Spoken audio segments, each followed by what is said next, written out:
This is Alabama Politics with Steve Flowers, an in-depth interview with Alabama's top political newsmakers. Now, from the studios of Troy University, here is Steve Flowers.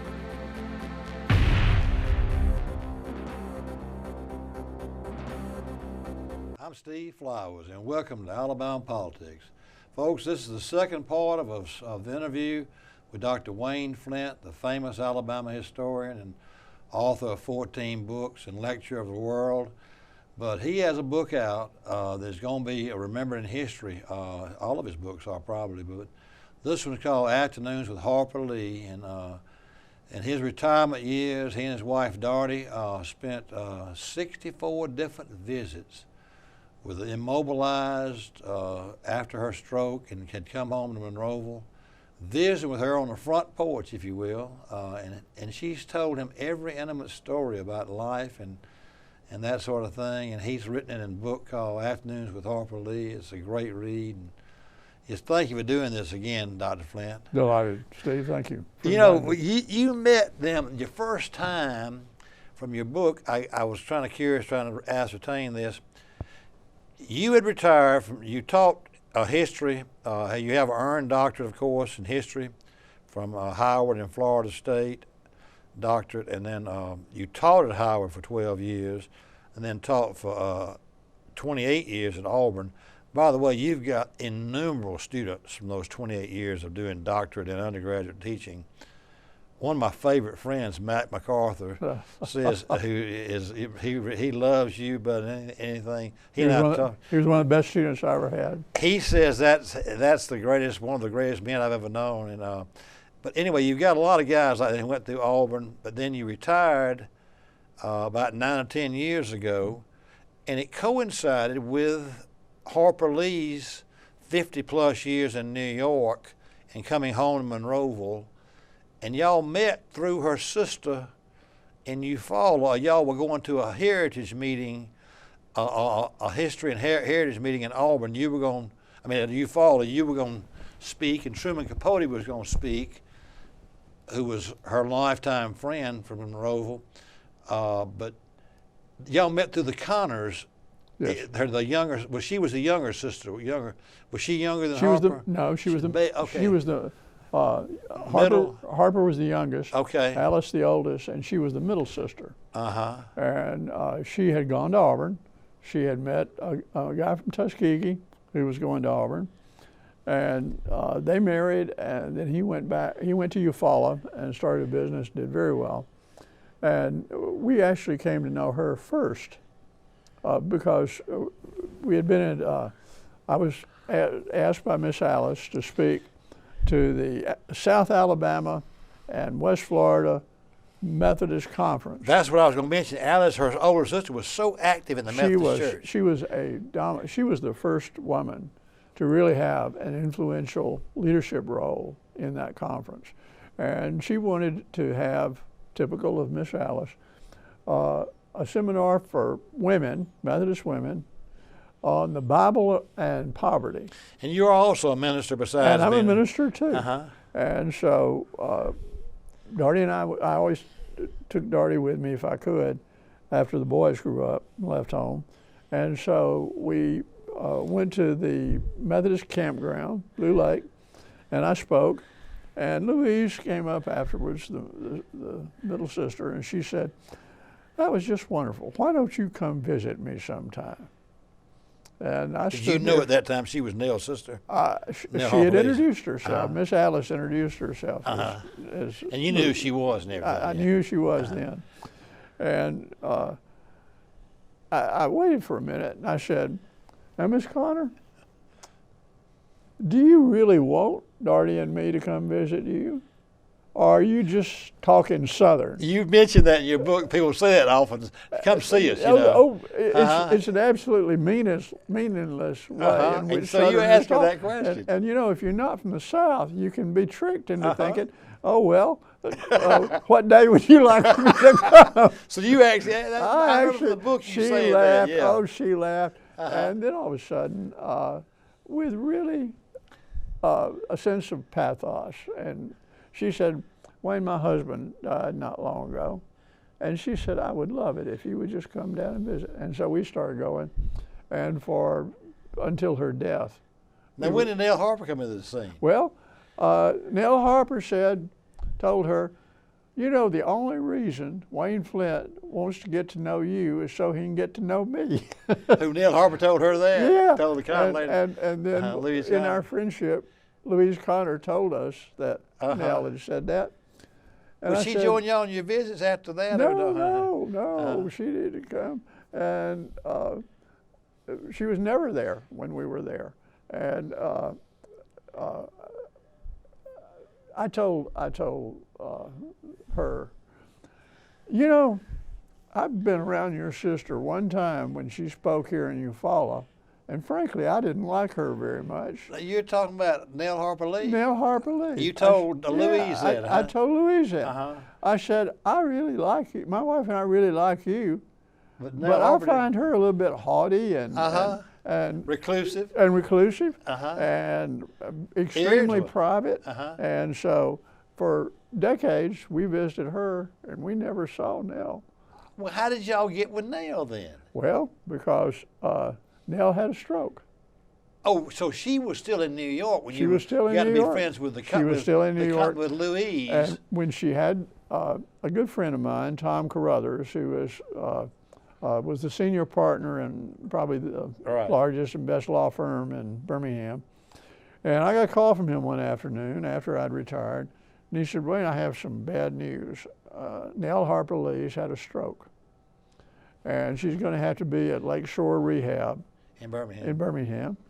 And we're going to have to put her there in a fake name, under a fake name, so that people won't know she's there, won't know she's had a stroke.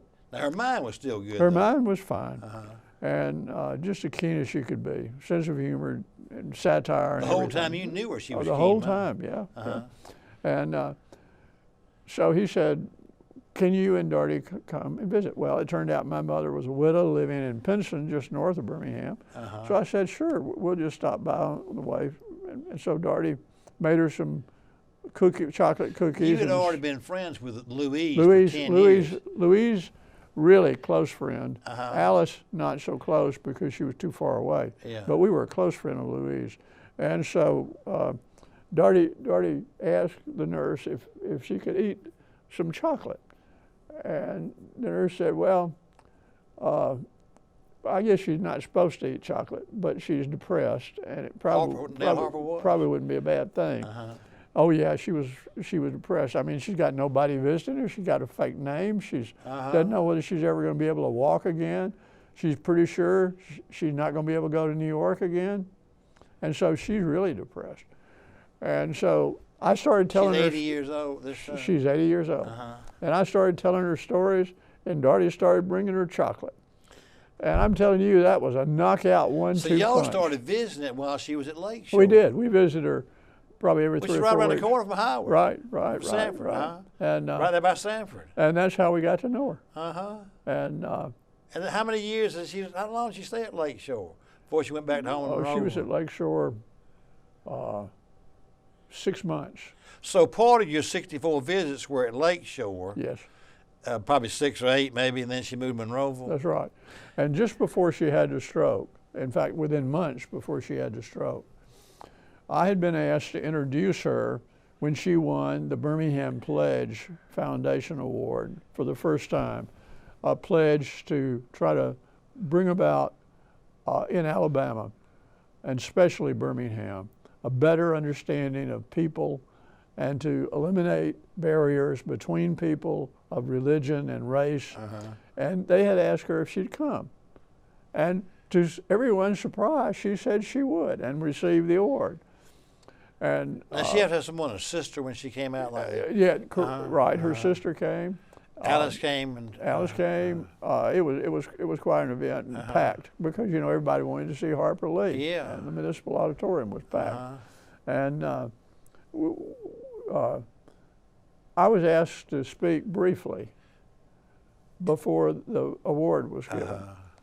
And so I didn't talk about her because I knew how private she was. I just talked about Atticus Finch and what Atticus Finch represented of a better Alabama. Kindness, a generosity, sense of respect, love for his children, love for his wife, love for his town. And when I finished, she told me, even before she left the auditorium, while she was sitting down on the front row, she said, Wayne, I want you to do my eulogy when I die, and I don't want you to change a word. Nell Harper said yes. that? And I don't want any other preacher there but you. She knew you were a preacher. I said, you don't think I'm enough preacher to really matter, do you? But this was, she was still at Lake Shore? Correct. Yeah, correct. And you know, I don't know. The Chinese would call this Joss, Joss, like luck or good fortune. But I sort of thought all this was the providence of God. I think it is. How could all this happen? The greatest historian of my generation, maybe state history, gets put with the greatest author, you know, like this, and you get to spend 64 different occasions, get to know every intimate fact of her life in a time of her life when she was able to have time to spend and want to reminisce. Yeah. And she had such a private demeanor and she was so private anyway. So then she moved on Monroeville, and you and Darty would go over there to Monroeville, which is not an easy drive from Auburn. Oh no, it's 2 or 3 hour drive. It's about a 5 hour drive. Is it that far? Back. Yeah, it's about 2 hours and 20 different minutes. parts of the state. It's east to west. Yeah. And wasn't like going to see Louise and Eufaula. No, which was an hour drive. And I never thought I'd see her again. I figured she'd be in New York. No, she asked if you to come over and visit with her. No, she didn't. She didn't ask. She wasn't going to be there because 6 months later she has the stroke. Oh gosh, yes. She wanted us to come see her all the time. She wanted to know how long it was going to be. So she had very few visitors over Oh there. yeah, she didn't have many visitors. And, they had a fake nameplate that didn't have her name on the door, so people couldn't just come in. And so it was like, my term is it was the providence of God that Darty during her Parkinson's and Nell after her stroke, me after I retired, and both of us love to tell stories, and it was just like something came down from heaven. Well, let me ask you this. This puzzled me when I was reading the book about how much information you gathered from her and how detailed, how accurate it was. You didn't record it. You just remembered it. You remembered it. You and Darty remembered the conversation? No, we wrote it down. Okay. As soon as you got back home to Auburn, you wrote it down? Maybe 2 or 3 months. Did you record it or did you write it handwritten? No, I wrote it in a journal. And Darty was having difficulty writing by then. And so we would collaborate in what she said. And then Darty would revise it because she had a much better ear for the exact words. I got the meaning of it, but Darty got the exact words. And she'd say, you know, she paused for a long time trying to think, was that right? Or she'd say, before she gave the punchline, she would pause. For instance, she got mad at me one time, and she was, Nell Harper did? Yeah, Nell Harper. And she was telling stories. And she said, she gave the name of a man or a woman in Monroeville, and she said, she was a wonderful woman married to a horrible man. And she was looking straight at Darty. And she waited for just the right pause. And Darty, in her notes, she has long pause. And then she looked at Darty, she said, just like you, Darty. She was kidding, of course. I mean, and this is a period when a lot of national journalists were saying she was suffering from dementia. Well, you don't have that kind of humor when you're suffering from dementia. So your whole time, she didn't have any diminishing her thought pattern and everything? Steve, she had the aging. If I'm 82, I don't remember as well as I did at 80, much less as well as I did at 20. It's happened. So she has a decline, but I would not say she had, and even my wife was diagnosed by dementia by a neurologist who forgot to ask the 5 words after he told her he was going to ask her the 5 words. I knocked on his door, and I said, you forgot to ask Darty the 5 words, and he howled in laughter. He said, Wayne, those are not definitive for dementia, and if they were, I have dementia. Dr. Flynt, you know, one thing that you mentioned But you and I both know Alabama history, and we've watched it over the years. The movie captured Atticus, I think, better than the book. And being an Alabamian, we saw it was not totally out of sync that a high-bred, upper-class, black belt-bred citizen would defend a black man. No. Because if you know history of Alabama, the higher class, higher bred, higher educated, aristocratic families in Alabama did not look down on blacks like the family that whatever the guy's name was who accused the black man. The white trash. Well, the white trash looked down, more than the. So it was not totally irrelevant that what Atticus did. No, you're right. But keep in mind that well-educated, well-to-do white people didn't feel threatened by black people. That's what it was. That's what it was. And working-class people, like my uncles and my father, who, there were sharecroppers and the blacks were sharecroppers. Right. And in a sharecropper's world, they're a threat. We know that as Alabama historians. Right. We know the history of it, and you see the same thing I'm talking about. I do exactly. I do exactly. It was like they didn't feel threatened. And he was just a good man, and he was not from a wealthy family. He was from a very ordinary family. You talking about Atticus? Atticus. Well, now that Coley Lee. Let me ask you something about that, and this is the word on the street from the Monroeville people that I've heard over the years, and you're very kind to Coley Lee in your book. You're kind to everybody. You're a kind-hearted man, and nothing critical in your whole book. Even where Truman Capote could have been criticized more because he really took advantage of everybody he dealt with. Yeah. You could tell, and Harper and everybody else. But I was told by this guy who was a historian in Monroeville, he says, Steve, everything in that book is a true allegory. Even Boo Radley's real. He says the marked difference is that Coley Lee was really not like Atticus Finch. He was a cold, reserved man. And the best way this man described Coley Lee was, he says that this man who was a historian in Monroeville was Nell Harper's classmate. They were the same age and grew up together. He said, I caddied for old man Coley Lee, and he wore a suit to play golf in. He wore a suit to play golf in, but also he was assigned, there really was a incident behind one of the Monroeville mills where a white common person had been accused, a black man, of raping them, and everybody in Monroeville knew the black man didn't do it, but Coley Lee was assigned to the case but didn't give it the justice that it deserved that Atticus did. And the black man went off to prison, and even the upper people in Monroeville went to the governor, Benjamin Miller, from Wilcox County, and said, this man needs to be pardoned. Have you heard that same story? I've heard the same story with a few details different. That he could have pled the case, and the man could have pled guilty, and he thought he could get him life in prison. But if he didn't plead guilty, he thought he was going to be executed. Okay, so he really did the right thing. So, okay, I'm glad you clarified that. Well, did you have that discussion with Harper? I never asked that question. And all I know is that her father never felt threatened by black people. Right. And that he felt he was not a perfect man. And he was extremely conservative politically. Right.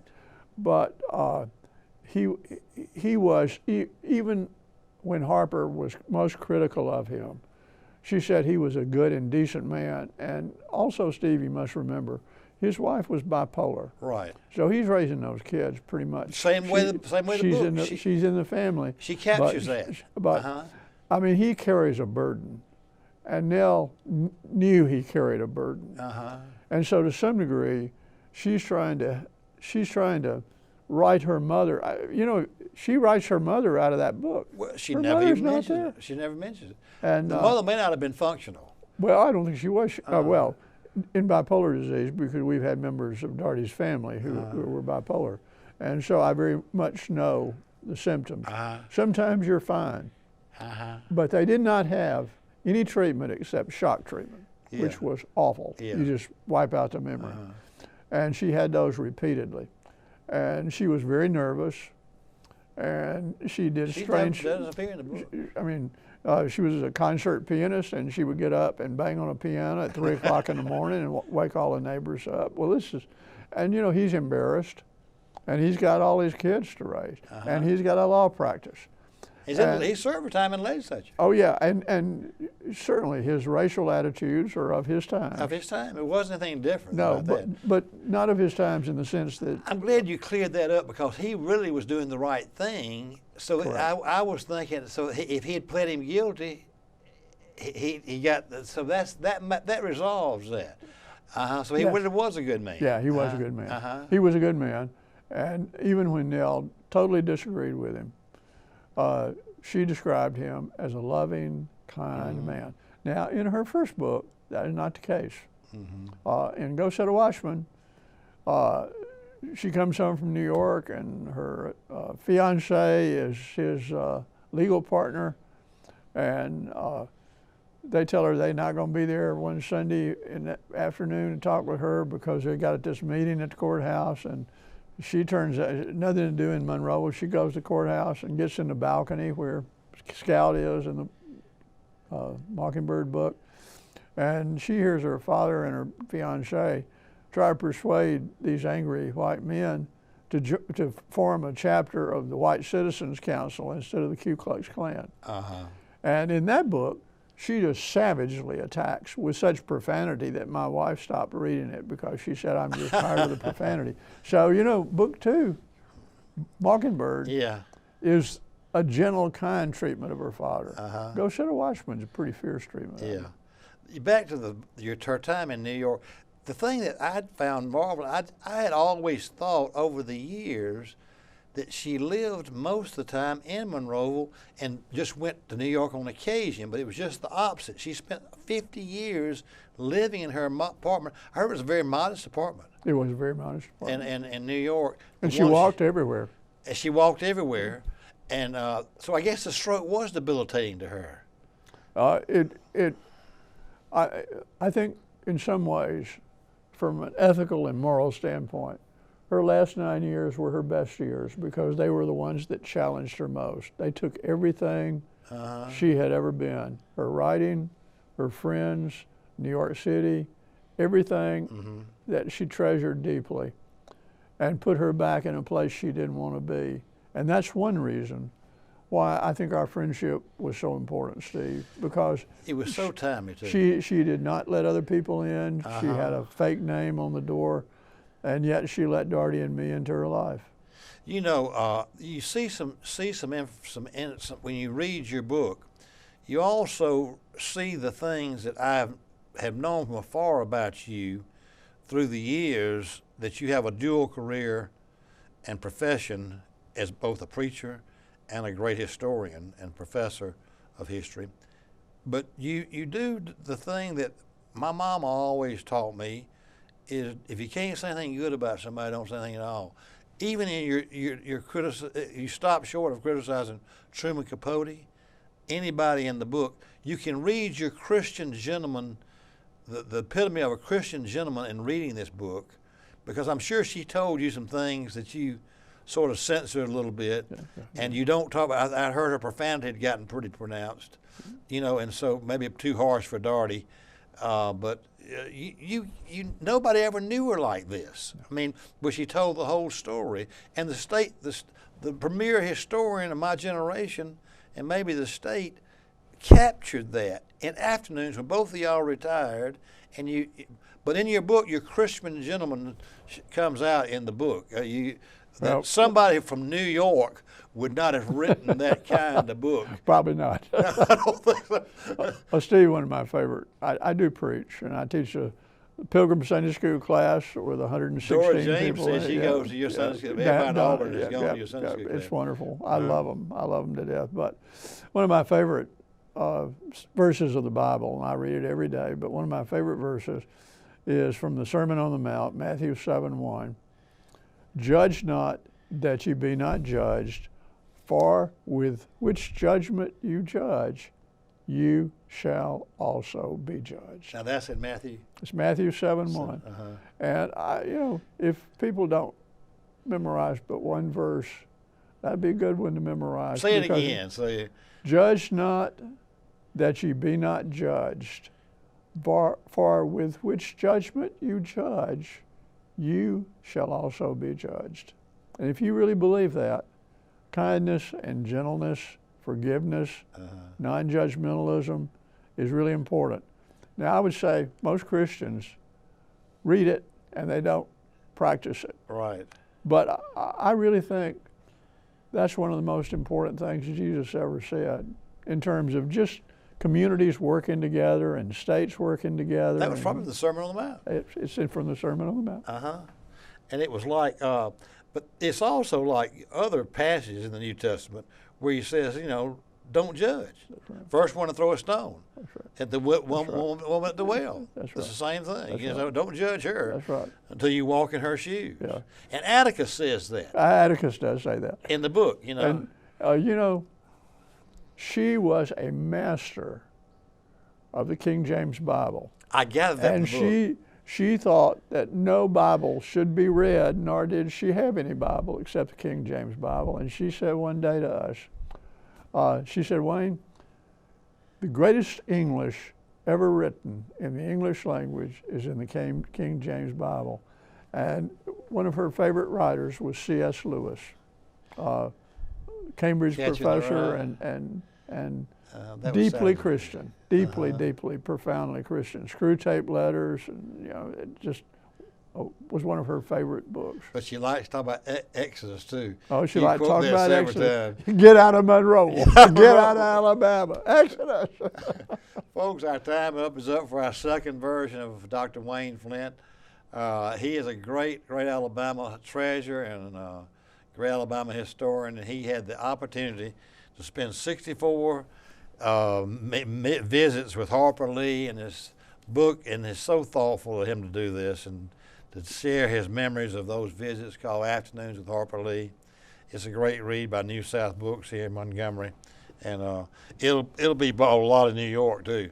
You have to do a lot of traveling, and as you mentioned, the publishers are really the ones that make the money off the books. Right. Well, you mentioned that in your book to her. I've got a friend from my Sunday school class and one of my former students, and they're calling me all across the United States for 7 months, Steve. I got a 7-month book tour, and Rebecca and Donna are just the best people you could ever hope to be with. Well, good. Folks, we thank y'all for joining us and I've enjoyed this visit with Dr. Wayne Flynt and talking about Afternoons with Harper Lee, and we thank y'all for joining us. Thank you, Dr. Flynt. Thank you. I appreciate it.